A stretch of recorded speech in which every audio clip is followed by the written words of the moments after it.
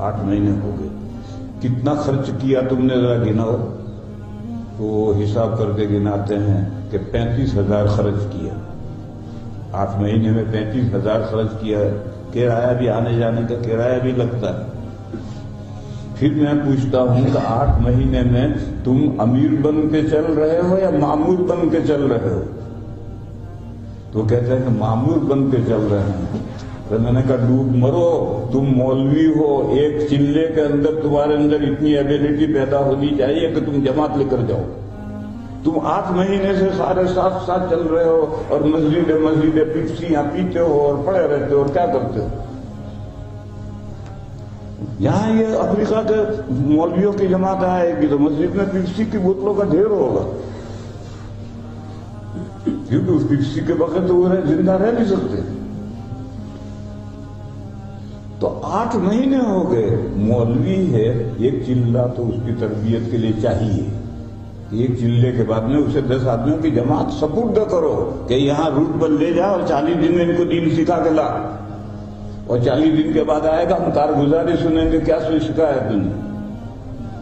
یہ تو 8 مہینے سے 12-13 مدرسوں کے فضلہ ساتھ گھوم رہے ہیں، ساتھ گھوم رہے ہیں ابھی تک اس کے، اور پھر ان کا امیر جو ایک جاہل ہے، ان 13 فضلہ کا جو امیر ہے وہ جاہل ہے، اور یہ 13 مدرسوں کے فارغ ہے، وہ 8 مہینے سے گھوم رہے ہیں۔ تو میں نے ان سے کہا ڈوب مرو، تم مولوی ہو، 8 مہینے میں بھی تم معمور بن کے چل رہے ہو، ابھی بن کے چلنے کی صلاحیت نہیں پیدا ہوئی۔ رہ گئی رسم ازا، روح بلالی نہیں رہی، کام رہا نہیں ہے، کام لینے کا طریقہ کچھ نہیں رہا۔ اس لیے میرے بھائیوں ڈیوائیڈ کرنا ضروری ہے۔ 6 نمبر پر لائے، 6 نمبر پر جو آ گئے اب ان کو آگے بڑھاؤ۔ یہ فضائل کے ذریعے سے لائے، اب مسائل میں لے جاؤ۔ حضرت مولانا قدس سرہ نے فرمایا تھا یہ تو میرے کام کی بسم اللہ ہے، تو بسم اللہ میں کب تک رہو گے؟ آگے کبھی بڑھو گے نہیں بڑھو گے؟ پھر آج تو کیا ہے، جماعت آئی، 10 آدمی ہے، 10 کے 10 بہترین اللہ کے نیک بندے نظر آ رہے ہیں۔ ارے بھائی تم سب ساتھ کیوں گھوم رہے ہو؟ 10 کے 10 حاجی صاحب ہیں، بڑی شاندار داڑھی، نماز روزے، ہاتھ میں تصویر، 10 بندے جماعت میں ایک ساتھ گھوم رہے، ابھی تم ساتھ کیوں گھوم رہے ہو؟ ہر ایک کو 10 آدمی دو جن کو دین سکھا کر لائے، اس کو دوسرے 10 دو، اس کو دوسرے 10 دو، اس کو دوسرے 10 دو، تو 100 آدمی تیار ہو جائیں گے۔ یہ تو 10 نیک بندے ساتھ گھوم رہے ہیں۔ ارے بھائی نیک بندے ساتھ کیوں گھوم رہے ہو؟ صرف گھومنا کا نام ہی تبلیغ ہے؟ کس کو تبلیغ کر رہے ہیں؟ تمہاری دعوت، تمہاری تعلیم میں تو کوئی بیٹھتا نہیں، اور تم خود سنورے ہوئے ہو، تو اپنے آپ کو بھی تبلیغ نہیں کر رہے اور لوگ تمہاری سنتے بھی نہیں۔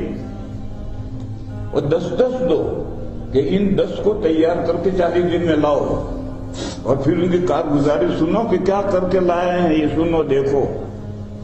تو کام کا طریقہ یہ ہے، اب تو تبلیغ میں بس خروج اور نکلو اور گھومو، بس نکلو اور گھومو، اسی کا نام دین ہے۔ میرے بھائیوں، مولانا جیا صاحب نے یہ کام اس طرح نہیں شروع کیا تھا۔ میں حضرت مولانا جیا صاحب کا زمانہ تو پایا ہوا نہیں، لیکن مولانا یوسف صاحب علیہ الرحمہ کا سارا زمانہ میں نے پایا ہے، اور میں شروع سے واقف ہوں کہ جماعت کا کام کس طرح شروع ہوا تھا اور بگڑتا اب کہاں سے کہاں پہنچ گیا۔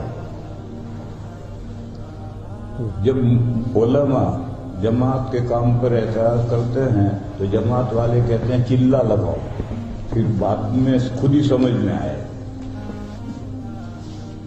اس کا مطلب ان کے پاس جواب کچھ نہیں ہے۔ دلیل دیکھو، قرآن کریم میں 4 فرقوں سے محاجہ ہے، جھگڑا ہے، ان کے دلائل کے اعتراضات کے جوابات۔ کیا ہیں؟ مشرکین، یہود، نصارہ اور منافقین، آستین کے سانپ۔ ان 4 فرقوں کا مجادلہ ہے قرآن میں، آدھا قرآن بھرا پڑا ہے ان کے اعتراض کا جواب دینے سے۔ قرآن یہ کہہ دیتا کہ پہلے مسلمان ہو جاؤ پھر خود سمجھ میں آ جائے۔ یہ کیا بات ہوئی؟ یہ تو مسلمان نہیں ہے، یہ تو مشرک ہے، یہ تو یہود ہے، یہ تو نصارہ ہے، یہ تو منافقین ہیں۔ ان کے اعتراضات کے قرآن نے جوابات دیے ہیں۔ تبلیغ والے جوابات نہیں دیتے، وہ کہتے پہلے چلہ لگاؤ پھر جواب سمجھ میں آئے۔ چلہ تو کوئی لگاتا، جب تک اس کی سمجھ میں نہیں آئے گا، اس کا ذہن نہیں بنے گا تو چلہ کیسے لگائے گا؟ اور چلہ نہیں لگائے گا وہاں تک اس کی سمجھ میں نہیں آئے گا۔ اس کے نتیجے میں آج کل مدرسوں میں نہیں بلکہ مسجدوں میں اور جماعتوں میں بڑی سخت کشمکش شروع ہو گئی پوری دنیا میں۔ تبلیغ والے کہتے ہیں کہ مسجدیں ہماری پراپرٹی ہے، ہم مسجدوں میں ٹھہرتے ہیں، مسجدوں میں ہم سوتے ہیں، لہذا مسجد ہماری پراپرٹی ہے۔ اور امام صاحب کہتے ہیں میں امام ہوں، مسجد میری پراپرٹی۔ یہ جھگڑا شروع ہو گیا اس وقت پوری دنیا میں، یہ جھگڑا شروع ہو گیا ہے کہ تبلیغ والے کہتے ہیں مسجدیں ہماری ہیں، مسجدوں کی ہماری پراپرٹی ہماری چلے گی۔ امام کہتا ہے مسجد کا امام میں ہوں، میری چلے گی۔ یہ جھگڑا بہت آگے بڑھ گیا ہے، یہاں تو اس ملک میں تو نہیں ہے، ہندوستان میں تو بہت آگے بڑھ گیا ہے۔ تو خیر یہ تو بات دوسری طرف گئی۔ میں تو یہ کہہ رہا تھا کہ یہ تبلیغ ہے، یہ ایلڈر کی تعلیم ہے، بڑی عمر کے لوگوں کی تعلیم اور دعوت۔ جو غیر مسلم ہیں ان کو بھی جو دین کی طرف بلانا ہے، بڑی عمر کے لوگوں کو دین کی طرف بلانا ہے، یا بڑی عمر کے لوگوں مسلمانوں کو دین کو سکھانا ہے، تو اس کے لیے یہ جماعت ہے دعوت و تبلیغ۔ دعوت دائیں ہاتھ پر ہے اور تبلیغ بائیں ہاتھ پر ہے، دونوں کام الگ الگ نیزے پر ہوں۔ جو جماعتیں گھوم رہی ہیں وہ کہتے ہیں ہم ہی دعوت کر رہے ہیں، ہم ہی تبلیغ کر رہے ہیں، ارے دونوں کام ساتھ نہیں ہو سکتے۔ اور پھر یہ 6 نمبر ہیں، جب 6 نمبر سے فارغ ہوئے تو 7ویں نمبر آگے بڑھاؤ، فضائل جب پورے ہو جائیں تو مسائل کی طرف لے جاؤ، آگے بڑھاؤ۔ یہ تو انہی 6 نمبروں میں فضائل میں گر کر رہ گئے، آگے مسائل ان کو پتہ ہی نہیں۔ حلال و حرام کو تو بتاتے ہی نہیں، حلال و حرام کو تو بتاتے ہی نہیں۔ اسی لیے جو جماعت میں لوگ ہوتے ہیں وہ حاجی صاحب ہیں اور دکان میں کاروبار کرتے ہیں تو حلال و حرام کا کوئی خیال نہیں کرتے، تو لوگ اعتراض کرتے ہیں کہ یہ تبلیغ میں جاتے ہیں اور حلال و حرام کا خیال نہیں کرتے۔ تو مسائل کچھ تو بتلانے پڑیں گے بھائی۔ ٹھیک ہے مفتی جتنے مسائل بتاتے اتنے مت بتلاؤ، لیکن تعلیم الاسلام جن بچوں کے لیے لکھی ہے اتنے مسائل تو بچوں کو بتانے پڑیں گے۔ سارا در مختار جتنے مسائل مت بتاؤ، لیکن جو بچوں کے لیے تعلیم الاسلام لکھی ہے تو اتنے مسئلے تو بچوں کو بتانے پڑیں گے۔ تو جو جماعت میں 40 دن کے لیے نکلے گا اور وہ ایک چلہ دیا، 2 چلے دیے، 6 نمبر سیکھ گیا، تو اب اگلے چلے میں اسے مسائل سمجھاؤ، اور تعلیم الاسلام جتنے مسائل سمجھاؤ سارے مت سمجھاؤ۔ بہرحال کام بگڑ گیا ہے۔ جو میں باتیں کہہ رہا ہوں یہ جہاں تک پہنچے وہاں تک پہنچاؤ، تاکہ پتہ چلے ان کو کہ ہمارے اندر کیا کمی ہے۔ ہر آدمی میں